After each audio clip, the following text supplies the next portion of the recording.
Hello po, good day po sa lahat. My name is Roxanne Marinas from Balungaw, Pangasinan. Share ko lang po yung journey ko sa aking application with Ma'am Emily dito po sa Scenic Agency.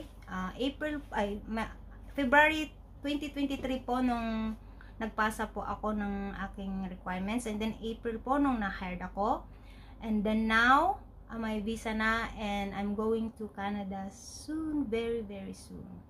So lahat po ng applicants dyan, dapat po ready po kayo financially, physically, and emotionally.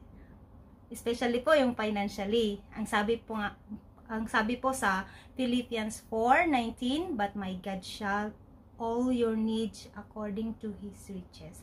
So, tiwala lang po sa Panginoon na ipagkakaloob niya yung dream nyo. Tulad ko, pinagkaloob niya. So, tiwala lang po at lagi nyo po siyang i-acknowledge sa lahat ng gagawin nyo. So, sa lahat po, God bless po and see you all in Canada!